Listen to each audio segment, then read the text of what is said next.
Welcome to நாகூஸ் Nalabagam. இன்றைக்கி நம்ம மீன் குழம்பு வைக்க போகிறோம். மீன் வந்து நான் தயிர் ஊற்றி அலச போகிறேன்.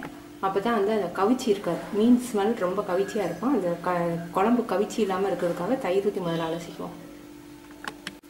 இதை நம்ம தயிர் ஊற்றி அலசிட்டு கொஞ்சம் மஞ்சத்தூள் மட்டும் போட்டு பெசரி வச்சுருக்கேன். மஞ்சத்தூள் வந்து கிருமி நாசினிங்கிறதுனால மஞ்சத்தூள் மட்டும் போட்டு பெசரி வச்சுருக்கேன்.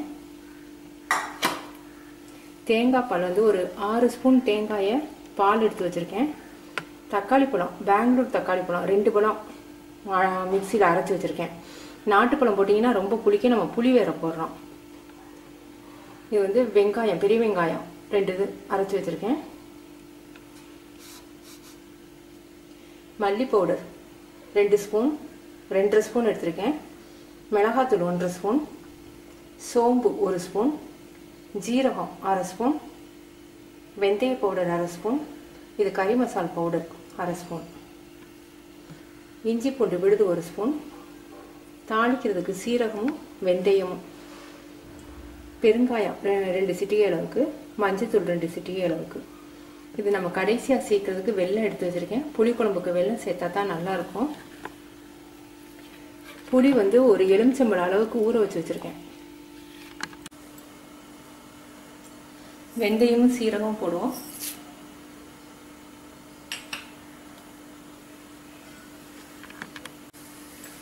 நல்லெண்ணெய் 1 குழிக்கரண்டி அளவுக்கு ஊற்றிருக்கேன். மீன் குழம்புக்கு வந்து நல்லெண்ணெய் தான் ஊற்றணும்.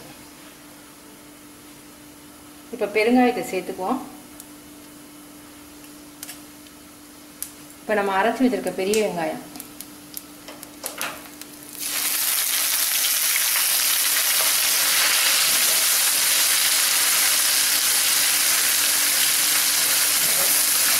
பெரிய வெங்காயம் நல்லா கலர் மாறணும், பச்சை வாடை போகிற வரைக்கும் நல்லா வதக்குங்க. இப்போ வெங்காய கலர் நல்லா மாறிடுச்சு. இப்போ நம்ம இஞ்சி பூண்டு விழுது சேர்க்குறோம்.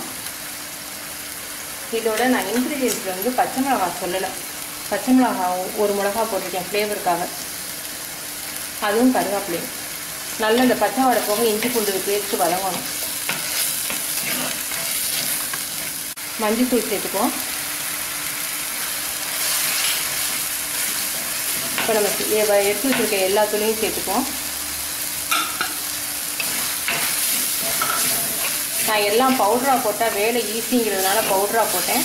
உங்கள்கிட்ட பவுட்ரு இல்லைன்னா மல்லி 3 ஸ்பூனு, வரமிளகா ஒரு 4 வரமிளகா, அதே மாதிரி வெந்தயம் கொஞ்சம், சீரகம், இதெல்லாம் நீங்கள் வந்து வெறும் கடாயில் வெதிப்பிட்டு அரைக்கணும்.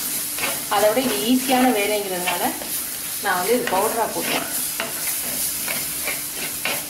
இது நம்ம தூள் வந்து இப்போ போட்டு வதக்கிறதுக்கு காரணம் கொஞ்சம் பச்சை வாடை போகும், 2வது நல்லா கலர் கொடுக்கும். கறி மசால் தூள் சேர்த்துருக்கிறதுனால நல்ல வாசமாகவும் இருக்குது. இப்போ நம்ம தக்காளி அரைச்சி வச்சதை சேர்த்துப்போம். இந்த தக்காளியோட கலர் மாறுற வரைக்கும் நல்லா வதக்குங்க. நம்ம ஆயில் கொஞ்சமாக தான் ஊற்றியிருக்கோம், அதனால் நீங்கள் சிம்மில் வச்சுக்கோங்க.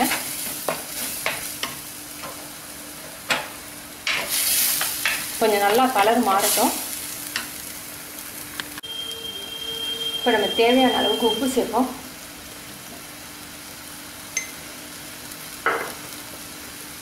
புளிக்கரைசல் தண்ணி,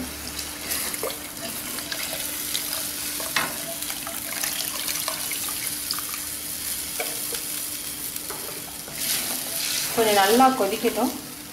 கொதித்த பிறகு நம்ம தேங்காய் பால் ஊற்றணும்.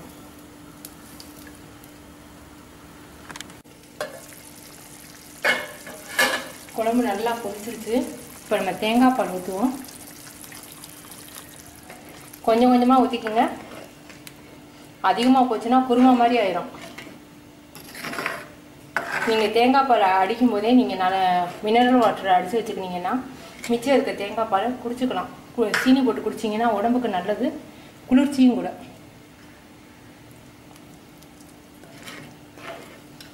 6 ஸ்பூன் மட்டும்தான் எடுத்திருக்கேன் தேங்காய். 6 ஸ்பூன் எடுத்து பால் எடுத்திருக்கேன்.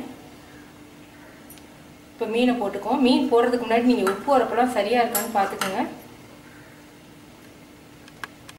இப்போ நம்ம மீனை போடுவோம். மீன் வந்து ஒரு 15 நிமிஷத்தில் வெந்துடும். உடஞ்சி போயிடாமல் அடிக்கடி கிண்டி விடாதீங்க.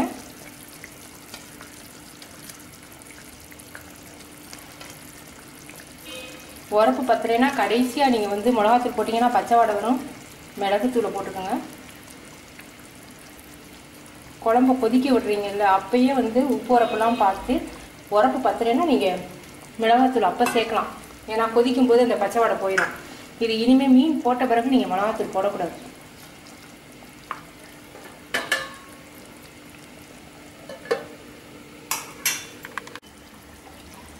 மீன் நல்லா வெந்துருச்சு. இந்த மாதிரி கலர் மாறிடும். இந்த மீன் வந்து சீக்கிரம் உடஞ்சிரும். அதனால சீக்கிரம் ஒரு 10 நிமிஷத்தில் வெந்துடும். இப்போ நம்ம வெல்லம் சேர்க்க போகிறோம். வெல்லம் சேர்த்தா தான் ரொம்ப டேஸ்ட்டாக இருக்கும்.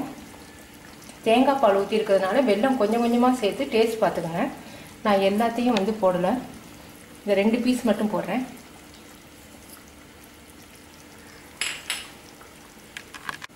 இப்போது 1 ஸ்பூன் மட்டும் நல்லெண்ணெய் ஊற்றிருக்கேன். அதில் சின்ன வெங்காயத்தை வந்து வதக்கி போட போகிறேன். அப்படி வதக்கி போடும்போது அந்த குழம்புல அந்த வெங்காயம் நல்லா ஊறி டேஸ்ட்டாக இருக்கும். வெங்காயத்தை சில பேர் புறக்கி வச்சுருவாங்க பிடிக்காதுன்னு.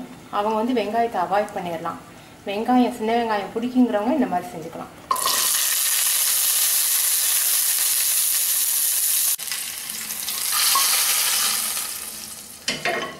குழம்பு ரெடி ஆயிடுச்சு. நீங்கள் செஞ்சு பார்த்துட்டு உங்கள் கமெண்ட்ஸ் எனக்கு சொல்லுங்கள். தேங்க்யூ.